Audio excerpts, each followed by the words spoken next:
Sam Powell-Pepper's investigation and suspension at the hands of the AFL. It now spreads towards legal action, and David Koch's rather extraordinary claim that head office had railroaded a young man to make amends for their previous misdemeanours at executive level towards women in the industry. That was watered down as the day went on, and Chief Executive Keith Thomas was left to put the club view forward. The finding is clear. It's inappropriate touching. To be going further than that is disrespectful. So you're calling the complainant a liar, presumably? No. We viewed 7 hours of video from every angle, and we're really confident to be sitting here in front of you talking about this issue. But you're giving the player the benefit of the doubt rather than No, I'm not. the complainant? No. We've been more than fair and balanced in our approach to both the complainant and Sam. What I think is missing here is fairness towards Sam and his position. At no stage has Channel 7 afforded him the respect or opportunity to present anything in regards to a balanced hearing. The club would have made Sam available. No, but what we would... you can't have it both ways. No, what we can have is the way that all other media dealt with it, which was to reserve judgment until the hearing was complete. What we were keen on was ensuring that people understood that the difference between what happened and sexual assault was vast, and that's an important distinction. So Mike Smithson was the journalist from 7 Adelaide, and there's the rather unusual and curious scenario of David Koch, who's one of 7's key figures. The club that he's the chairman of are likely to sue his employer. This was Sam Powell-Pepper, who was made available to Channel 9, which probably gives you an idea of the argy-bargy. Well, I don't recall some of the night. I was pretty intoxicated, so if I made anyone or made her feel uncomfortable on that night, then yeah, I'm sorry for that. Obviously, I have to apologise for my actions making her feel uncomfortable, but the claims of me sexually assaulting weren't true, so I can't really say sorry for that because I didn't do it.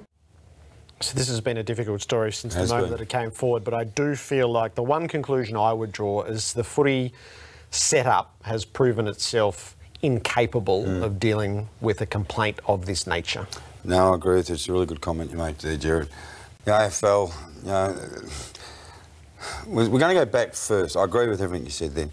David Koch said that he believed that Sam Powell-Pepper had been railroaded by the AFL. They were really strong comments from the president. You said that, you know, he watered them down today. So the statement was initially from Triple M, provided to breakfast, and then during the day, Koch spoke in the middle of the day, and he's going to speak on Channel 9 later tonight. I've got no doubt that someone from the AFL has rang David Koch and had a chat to David Koch about the tone and messaging of his message he sent out this morning. It's such a grey area to go into. We've got to be very careful about how we dance into it. Without the benefit of reading the investigation. Yeah, of course. Yeah, of course.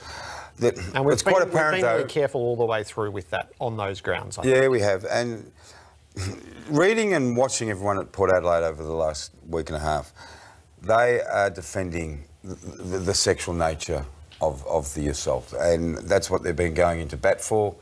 I think the way it blew up a couple of days ago, maybe, I don't know this, maybe the AFL went too far in their wording, and Port Adelaide said, no, we don't accept that.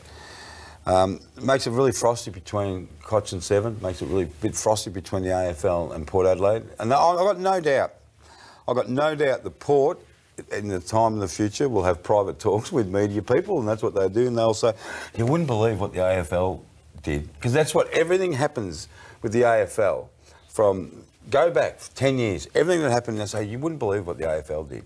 They'd try to do this, and then they'd come to a deal at the end. So they tried to do a deal. I admired Port Adelaide and David Koch, even though he backed down today. I actually admired David Koch and Port Adelaide, saying, no, we're not accepting that. In the fairness and goodness of our football club and Sam Powell-Pepper. The woman has been lost in most of this, as I think hope she's okay. Sometimes happens in football. I wonder how she feels about the initial decision that she made to make her complaint through the football club and then on to the AFL rather than through a different avenue. When you said to open this piece about, you know, I guess there's evidence there that the AFL, the football side is probably not ready to deal with this. But the industry and the policies that's in place. Okay, so the advice that you would give someone involved, would it be go to the police? Yeah, I think if you're a woman looking at this case, you'd probably go, no, that's not for me. That would be my takeout from it. The football I don't think league I'd put myself in the position of the hands of a football club and then the football competition in this setup. No. I find it hard to come to any other conclusion, given the secretive and disputed nature of it. Port Adelaide, they are having a wretched time of things, and that got worse on a football front at training today when Hamish Hartlett injured his knee in what looks like an ACL and in all likelihood is going to result in a knee reconstruction and rule him out for 12 months. Oh, this is terrible news. You know, every club suffers injuries, Jared. He's had a really good start to the year, playing up, back flank, through the midfield, but mainly, I reckon, off the back flank with his run. He's been a pretty resilient player in his last 7 or 6 years. I think he's played more than 15 games. He did 20, 21, 22 for 5 years running, and then I think he went 15. This year, he's out for the rest of the year. It's a major blow to Port Adelaide, and, you know, people talk about injuries all the time, Jared, and you've got to overcome them, you've got to overcome them.